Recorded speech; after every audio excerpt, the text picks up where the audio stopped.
E aí, pessoal, beleza? Amantes de anatomia humana como eu, espero que todos estejam bem. Eu gravei recentemente um vídeo, gente, falando sobre a organização do corpo em segmentos corporais. O vídeo de hoje é dentro ainda dessa linha de raciocínio, dentro do que é chamado de organização do corpo ou introdução à anatomia. Vou falar hoje sobre as cavidades do corpo. Bom, quais são as principais cavidades e dar aí também uma noção a vocês sobre quais são os órgãos que estão contidos nelas, né? E também qual é o objetivo de conhecer as cavidades do corpo. Tudo bem? Vamos lá, vamos para mais um vídeo? Eu sou o professor Rafael Varial e esse é o canal Anatomia Classes. Então vamos lá, gente, tudo prontinho, slide na tela. Eu vou deixar mais uma vez, gente, só o slide, tá? Só o slide na tela aí, para que vocês tenham uma melhor visualização do conteúdo, tá? Excluir aí a janelinha com a minha imagem. Na verdade, o que é mais importante mesmo é que vocês vejam aí o slide e ouçam a minha voz acompanhando a minha explicação, tá bom? Então acompanha aí o laserzinho, tá? Então, nosso corpo, ele se divide em cavidades, né? Ele tem algumas cavidades e aí que estão nesse slide as principais, tá? Então a gente tem cavidades anteriores, que também podem ser chamadas de cavidades ventrais, e cavidades posteriores, que podem ser chamadas também de cavidades dorsais. Então aqui, ó, começando pelas cavidades anteriores, tá? As anteriores se subdividem em cavidade torácica e cavidade abdominopélvica, tá bom? Bom, a cavidade torácica é aquela formada pelos ossos do tórax, né? Pelo gradil costal, o que é chamado de gradil costal, o conjunto de costelas com o osso externo. Bom, para quem já tem uma noção aí sobre o sistema esquelético, fica fácil visualizar que cavidade é essa. Então, é uma cavidade delimitada principalmente pelos ossos do tórax, né, que são as costelas e o osso externo, de um modo geral, tá? Mas há outras delimitações, não vou me atentar a esse ponto agora, tá bom? A cavidade torácica, então, tem uma outra delimitação muito importante, que é o músculo diafragma. É ele justamente quem separa a cavidade torácica da cavidade que está abaixo dele, que é a abdominal, ou você pode usar o termo como está aqui no slide, né? Abdominopélvica, juntando as duas. Já já eu falo sobre isso, tá? Concentrando a atenção então aqui na cavidade torácica, ela se subdivide em cavidade pericárdica e cavidade pleural, ou no plural, né, cavidades pleurais. Bom, a cavidade pericárdica é aquela em que o coração está. O coração ele está mais ou menos embalado, né, envolvido por membranas serosas, membranas úmidas. São duas folhas, duas camadas de membranas, uma sobre a outra, elas são sobrepostas e que envolvem o coração. É o pericárdio. E aí, o espaço que o coração ocupa aí dentro dessas duas membranas é considerado uma cavidade. Então, essa é a cavidade pericárdica, é aquela que abriga então o coração. Da mesma forma, formado pelas mesmas membranas serosas, também estão as pleuras, né? Os pulmões também são envolvidos por membranas e o espaço que ele ocupa aí dentro também é considerado cavidade, tá? Então são as cavidades pleurais, aquelas em que os pulmões estão dentro, tá bom? Então aqui, da cavidade anterior, primeira subdivisão é a cavidade torácica, acima do diafragma, atrás das costelas e do osso externo. Ela se subdivide em cavidade pericárdica e cavidades pleurais, ok? Bom, a outra subdivisão é abaixo do músculo diafragma, onde encontramos, na verdade, duas cavidades, abdominal, né, e pélvica, de cavidade pélvica, ok? Mas por que você pode utilizar esse termo aí juntando as duas? Porque não há nenhuma delimitação entre as duas.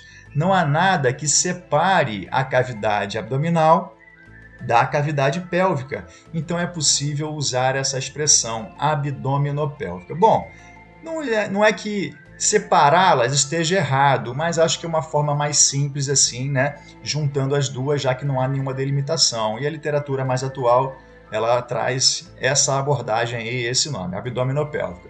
Então, a cavidade abdominopélvica é aquela que está abaixo do diafragma e é a conjunção de outras duas, tá bom?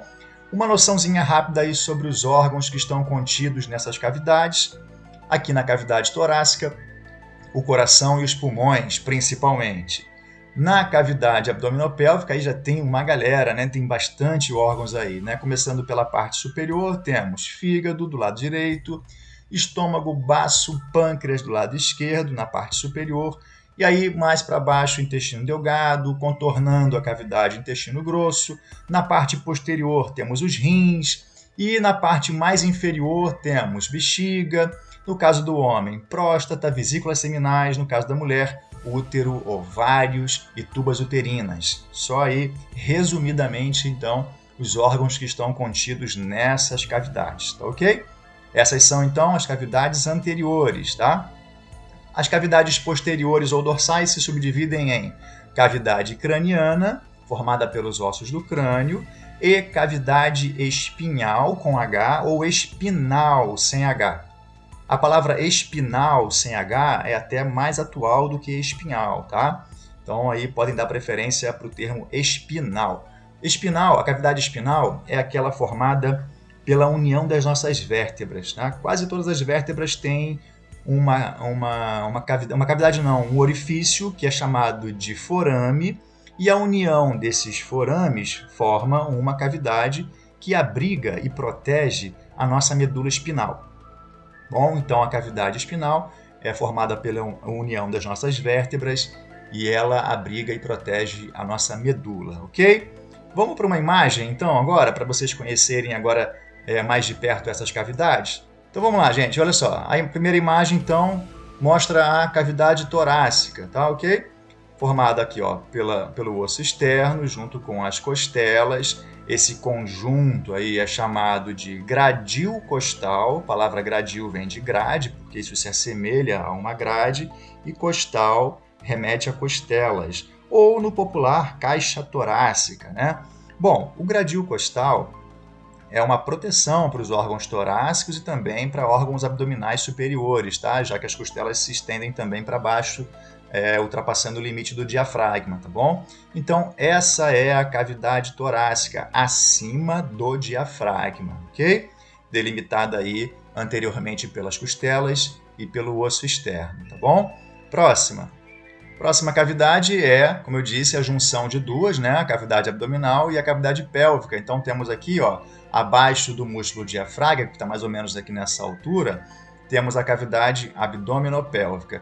É possível também, gente, dividir essa cavidade em 4 partes, né, chamadas de quadrantes, para que você seja mais preciso na hora de encontrar algum órgão ou também de localizar alguma lesão, por exemplo, tá bom?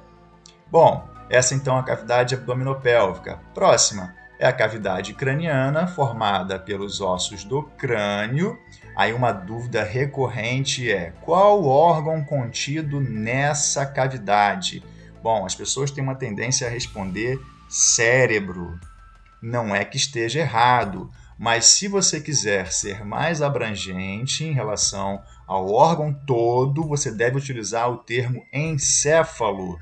Tá? O termo mais abrangente aí e mais correto é encéfalo. Se eu perguntar qual órgão contido na cavidade craniana, encéfalo. Ué, mas e o cérebro? Bom, o cérebro é uma parte do encéfalo. Tudo bem que é a maior parte, mas é uma parte, tá? Todo o órgão é chamado encéfalo, ok? E por último, a cavidade espinal. Aqui eu tenho 2 vértebras, né? Elas estão empilhadas uma em cima da outra, cada uma tem um forame, um buraco, né?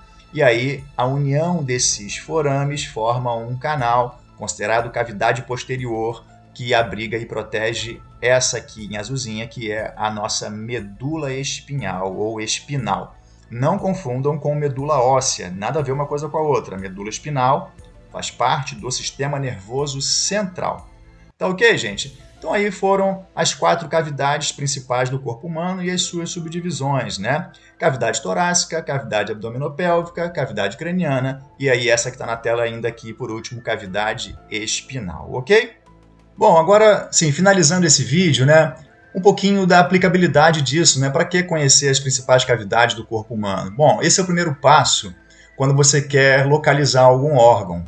Se houver assim, uma pergunta em prova, concurso público ou qualquer outra avaliação que você esteja fazendo relacionada à anatomia humana, estiver perguntando assim, qual a localização de determinado órgão? Bom, vamos pegar aí o coração como exemplo. Qual a localização do coração? Qual o primeiro passo que você vai dar aí para responder essa questão? Cavidade torácica. Esse é o primeiro passo. Porque, fora isso, gente, se você disser o coração está no corpo humano, aí fica muito redundante, não é necessário também, né, exagerar nesse ponto, tá? Bom, então a partir disso, partindo do pressuposto que está se falando de um coração humano, então você vai delimitar aí a localização dele, pegando primeiro a cavidade onde ele está. Então a primeira parte da resposta será cavidade torácica. Aí você, conhecendo um pouco mais essa cavidade, já vai saber que ela se subdivide em partes, e essas partes são chamadas de mediastinos. Não abordei isso nesse vídeo porque não era o objetivo, tá? Mas então a cavidade torácica tem mediastinos. Aí você vai dizer que o coração está no mediastino médio, daí para frente você vai usando outras referências, como, por exemplo, a cavidade pericárdica. Você pode dizer que o coração está entre os pulmões. Enfim, você vai poder utilizar a partir disso aí várias outras referências para localizar o órgão que você quer. Tá bom? Mas o primeiro passo imprescindível, não pode faltar nessa resposta, é a cavidade onde ele está. Outro exemplo aí, ó, onde está localizado o cérebro, né? Primeiro passo que você vai dar, cavidade craniana. Depois você pode especificar dizendo que o cérebro é uma parte do encéfalo e tal, você pode desenvolver a sua resposta, tá bom? Então, conhecer a organização do corpo humano é muito interessante e muito útil, né, na vida profissional de quem trabalha na área da saúde, tá? E isso serve também para, por exemplo, um profissional da área de enfermagem, para fazer uma anotação de enfermagem, né, que era chamado antigamente de... Como é que chamava isso a anotação? Era... Ih, meu Deus, esqueci agora como é que chamava isso antigamente. Mas hoje em dia é chamado de anotação de enfermagem. Evolução, lembrei, evolução de enfermagem. Agora é chamado de anotação de enfermagem. Então, você precisa conhecer esses termos, tá? E para localizar os órgãos também é necessário, tá bom, gente? Então é isso aí, tá? Essa foi a aplicação prática do conhecimento sobre as cavidades do corpo humano. Dei também uma noção a vocês aí sobre os principais órgãos que ocupam essas cavidades, as suas delimitações, e é isso. Espero que vocês tenham gostado, tá bom? Esse foi mais um vídeo do canal. Se você chegou até aqui, obrigado pela sua companhia. Se você ainda não é inscrito, faça a inscrição, ative as notificações. Não custa nada, né, gente? Afinal de contas, é só um cliquezinho que você vai dar aí no botãozinho e não vai custar nada para você, tá? Compartilhe o vídeo, deixa aí o seu like, deixa seu comentário, tá bom? Me ajuda a divulgar o canal, se você puder, claro. E é isso, espero que vocês tenham gostado. Muito obrigado e até o próximo vídeo. Valeu, um abraço!